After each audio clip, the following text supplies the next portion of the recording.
Last 5 ఇయర్స్లో కూడా police department అన్ని రకాలుగాను కూడా నష్టపోయింది. అంటే వాళ్ళకి minimum finger print authentication system దగ్గర నుంచి సీసీ కెమెరాల మెయింటెనెన్స్ కూడా ఏమీ లేకుండా పోయినాయి. ఈవెన్ దో ఈరోజు పోలీస్ స్టేషన్స్ కూడా చాలా కండెమ్ పొజిషన్స్లో ఉన్నాయి.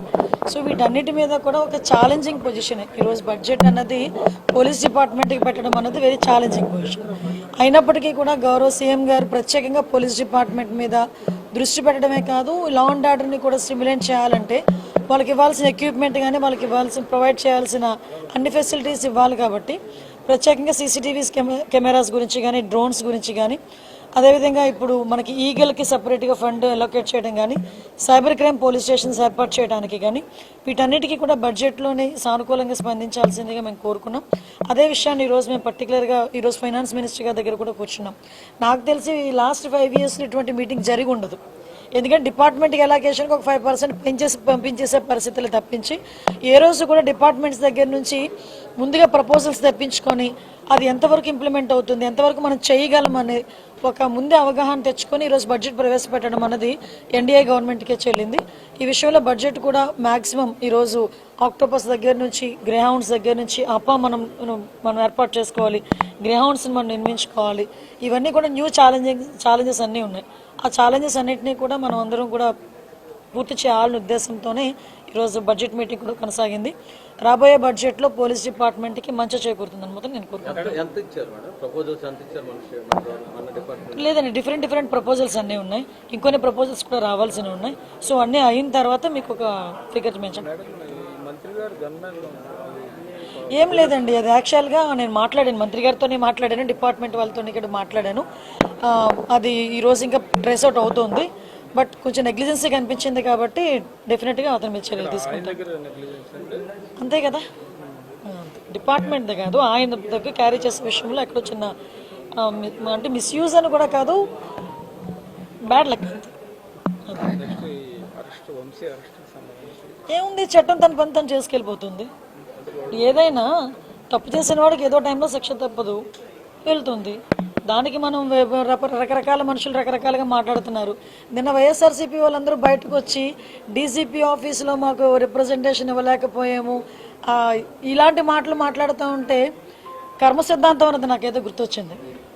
కొన్ని కర్మ సిద్ధాంతాలు కూడా ఉంటాయి కదా. లాస్ట్ టైం మీకు వాళ్ళకి గుర్తు చేయాలి, మమ్మల్ని కనీసం డీజీపీ ఆఫీస్ గేట్ కూడా ముట్టుకొని ఇచ్చేవారు కాదు. మా పార్టీ ఆఫీస్ నుంచి మేము బయలుదేరితే అక్కడ ముళ్ళ కంచె లాంటివి వేసి, ఇనుప కంచెలు వేసేసి, పోలీస్ ప్రొటెక్షన్ పెట్టేసి మమ్మల్ని లోపల కూడా వెళ్ళకుండా కిలోమీటర్ అవతలే మమ్మల్ని ఆపేసే పరిస్థితి. ఈరోజు చాలా మంది ఈ 7 నెలల కాలంలో డీజీపీని కలిసిన సందర్భాలు చాలా ఉన్నాయి. వైఎస్ఆర్సీపీ వాళ్ళు చంద్రబాబు నాయుడు గారి హయాంలో ఏ స్థాయికి దిగజారిపోయి ప్రజాస్వామ్యాన్ని కూలీ చేస్తా ఉన్నారని చెప్పడానికి నిదర్శనం. తిరుపతిలో 49 సీట్లకు 48 సీట్లు వైసీపీ గెలిచింది. తెలుగుదేశం పార్టీ గెలిచింది కేవలం ఒకే ఒక్క స్థానం.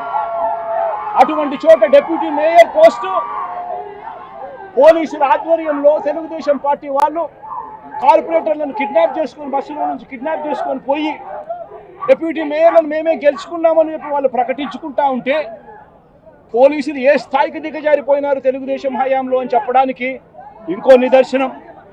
తుని నియోజకవర్గంలో 30 కార్పొరేటర్ల స్థానాలు 30కి 30 వైసీపీ గెలిచింది. తెలుగుదేశం పార్టీకి కనీసం ఒక్క అభ్యర్థి కూడా లేడు. వాళ్ళు అలాంటి చోట ఎన్నికలు జరిగితే, అలాంటి చోట వైస్ ప్రెసిడెన్సీని వైస్ని ఎన్నుకునే వైస్ చైర్మన్ ఎన్నుకునే ఎన్నిక జరిగితే వైసీపీకి ఎలాగో వైసీపీ వాళ్ళను దౌర్జన్యం చేసి తీసుకునే పరిస్థితి లేకపోయేసరికి తెలుగుదేశం పార్టీ వాళ్ళు ఎన్నికనే పోస్ట్ పోన్ చేశారు. అంటే వీళ్ళకి అనుకూలమైన వాతావరణం వచ్చేదాకా ఎన్నికలు జరపరు. కోర్టు పర్యవేక్షణలో ఉన్న కేసులకు సంబంధించిన పరిస్థితులు ఇవి. పాలకొండలో కూడా అంతే. వైసీపీకి అందులో 17 ఉంటే తెలుగుదేశం పార్టీకి కేవలం 3. మళ్ళీ అక్కడ వైస్ ప్రెసిడెన్సీ అన్నది వైసీపీకి రావాలన్నా తెలుగుదేశం పార్టీకి రావాలన్నా? కానీ వీళ్ళకి అనుకూలత వచ్చేదాకా పోస్ట్పోన్మెంట్లు. ఇలా ప్రతి సందర్భంలోనూ కూడా డెమోక్రసీని కూని చేస్తూ ఉన్నారు. పోలీసులను వీళ్ళు ఇష్టానుసారంగా వాడుకుంటా ఉన్నారు. నేను ఇవాళ ఒకటే చెప్తా ఉన్నా, ప్రతి పోలీసు వ్యక్తికి కూడా చెప్తా ఉన్నా, మీ టోపీ మీద ఉన్న 3 సింహాలకు కనిపించే ఆ సింహాలకు సెల్యూట్ కొట్టడం మొదలుపెట్టండి. తెలుగుదేశం పార్టీ నాయకులకు సెల్యూట్ కొట్టడం మొదలుపెట్టి వీళ్ళు చెప్పినట్టుగా చేయడం మొదలుపెట్టి అన్యాయాలు చేయడం మొదలు పెడితే మాత్రం ఎల్లకాలము తెలుగుదేశం పార్టీ ప్రభుత్వమే ఉండదు అని చెప్పి ఇవాళ ప్రతి అధికారికి కూడా నేను తెలియజేస్తా ఉన్నా. రేపొద్దున మళ్ళీ మా అధికారం వస్తుంది. వచ్చినప్పుడు అన్యాయం చేసిన వీళ్ళందరినీ, వీళ్ళ అధికారులందరినీ, అన్యాయం చేసిన ఈ నాయకులందరినీ కూడా బట్టలు కూడా తీసి నిలబెడతామని చెప్పి కూడా ఈ సందర్భంగా తెలియజేస్తా ఉన్నాను. ఎవడిని వదిలిపెట్టేది ఉండదు.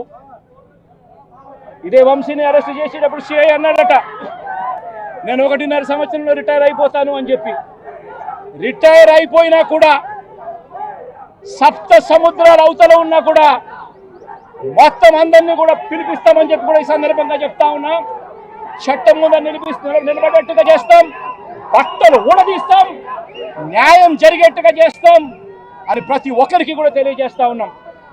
ఈ మాదిరిగా అన్యాయం చేయడం మొదలు పెడితే మాత్రం ఖచ్చితంగా ప్రజలు, దేవుడు ఇద్దరు కూడా వీళ్ళను శిక్షించే కార్యక్రమం ఖచ్చితంగా జరుగుతుందని చెప్పి సందర్భంగా మరొక్కసారి వీళ్ళందరికీ కూడా చెప్తా ఉన్నాం.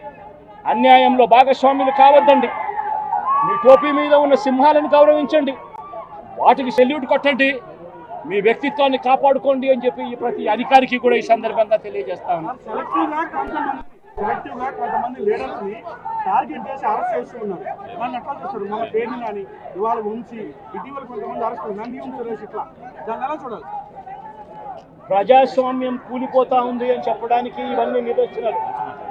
ప్రతి కేసు ఇల్లీగల్ కేసే. ప్రతి కేసులోనూ కూడా వీళ్ళే బెదిరిస్తా ఉన్నారు, అవతలోడు బెదిరిస్తా ఉన్నాడు అని చెప్పి వీళ్ళే కేసులు పెడతా ఉన్నారు. అసలు బెదిరించేది ఎవరిని బెదిరిస్తా ఉన్నారు? ప్రతి విషయంలోనూ వీళ్ళే. పారిశ్రామికవేత్తలను వదలడం లేదు, రాజకీయ నాయకులను వదిలిపెట్టడం లేదు. ప్రతి ఒక్కరిని కూడా వీళ్ళే బెదిరిస్తా ఉన్నారు, అవతలోడు బెదిరించినాడు అని చెప్పి మళ్ళీ ఎదురు కేసులు పెడతా ఉన్నారు. ఇవన్నీ ఊరికే పోవు, ఇవన్నీ కూడా మళ్ళీ వీళ్ళకి చుట్టుకుంటాయి. చుట్టుకున్నప్పుడు వీళ్ళ పరిస్థితి అతి దారుణంగా తయారవుతుందని మాత్రం ఖచ్చితంగా చెప్తా ఉన్నాను.